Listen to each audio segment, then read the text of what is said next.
First మనము bread slice 2 తీసుకున్నానండి నేను. ఇప్పుడు ఈ బ్రౌన్ కలర్ ఈ లేయర్ని తీసేసుకుందాం.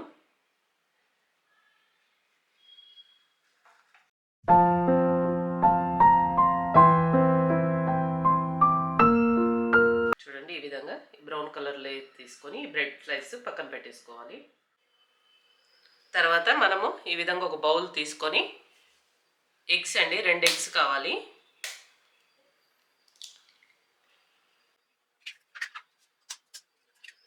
ఫస్ట్ మనము 2 ఎగ్స్ ఈ బౌల్లో కొట్టి పోసుకున్నాం కదా.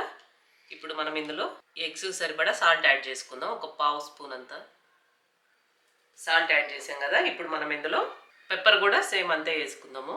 ఒక 1/2 స్పూన్ అంతా పెప్పర్ పొడి యాడ్ చేసుకుందాం. రెడ్ చిల్లీ పౌడర్ అండి, రెడ్ చిల్లీ పౌడర్ కూడా ఒక 1/2 స్పూన్ యాడ్ చేసుకుందాం. గ్రీన్ చిల్లీ తీసుకొని చిన్న ముక్కలుగా కట్ చేసుకొని ఒక 1/2 చిల్లీ అండి, ఎక్కువ యాడ్ చేయొద్దు. ఒక సగం భాగం తీసేసుకుని ఒక్క మిరపకాయలో ఒక సగం సన్న స్లైసెస్గా కట్ చేసి ఇందులో యాడ్ చేసుకోవాలి. అలా యాడ్ చేసుకున్న ఇవన్నీ యాడ్ చేసేసి ఇప్పుడు ఎగ్స్ బాగా మిక్స్ చేసుకోవాలి.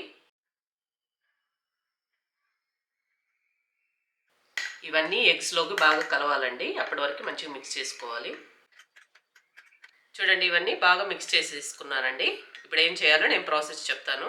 ప్యాన్ పెట్టానండి. ఇప్పుడు ప్యాన్ హీట్ అయిపోయింది. ప్యాన్ హీట్ అయిపోయిన తర్వాత ఒక స్పూను లేదా 2 స్పూన్లు అంత ఆయిల్ ఇందులో యాడ్ చేసుకుందాం. ఫస్ట్ ఈ ఆయిల్ని పెనుమంతా బాగా స్ప్రెడ్ చేసుకోవాలండి. ఇప్పుడు కొంచెం హీట్ అవనిద్దాము. గ్యాస్ సిమ్లో పెట్టేసుకొని మనం ముందుగా ఎగ్స్ కలిపి పెట్టుకున్నాం కదా, ఈ ఎగ్స్ ఇందులో యాడ్ చేసుకుందాం.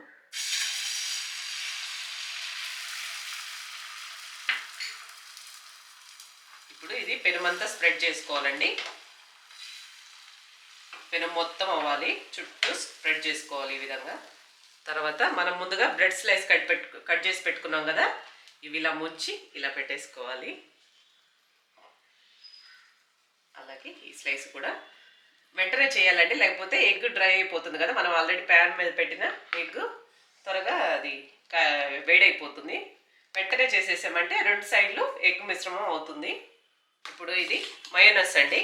ఈ మయోనస్ ఇప్పుడు ఈ బ్రెడ్ పైన పూసేసేయాలి.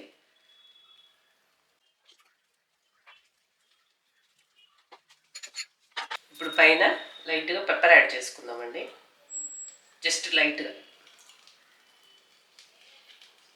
అలాగే ఈ ఆమ్లెట్ పైన కూడా ఇట్లా ఇప్పుడు ఎగ్ వేసాం కదా, ఇందులో కూడా కొంచెం లైట్గా పెప్పర్ చల్లుకోవాలి. మనం ఫోల్డ్ చేసుకోవాలండి. బ్రెడ్ స్లైస్ పైకి మనం ఈ విధంగా ఫోల్డ్ చేసేసుకోవాలి.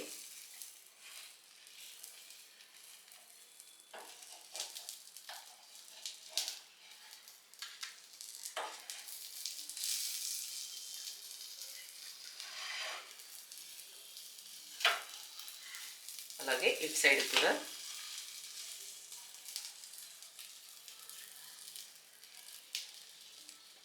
అంతే అండి. ఇది చాలా సింపుల్ ఇలా చేయడం. ఇది రెడీ అయిపోయినట్లే. మయోనస్తో బ్రెడ్ ఆమ్లెట్ రెడీ అయిపోయినట్లే. చాలా బాగుంటుందండి. సింపుల్గా మనకి ఆకలి అయినప్పుడు, త్వరగా ఏం చేసుకోవడానికి లేనప్పుడు ఇదైతే సింపుల్గా, ఇది 5 మినిట్స్ కూడా పట్టదండి. చాలా సింపుల్గా చేసుకోవచ్చు 2-3 మినిట్స్లోనే.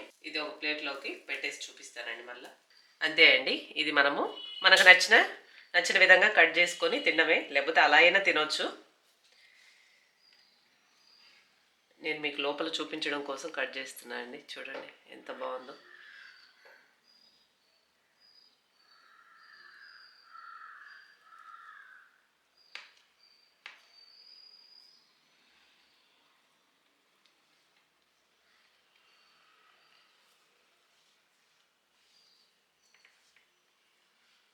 కట్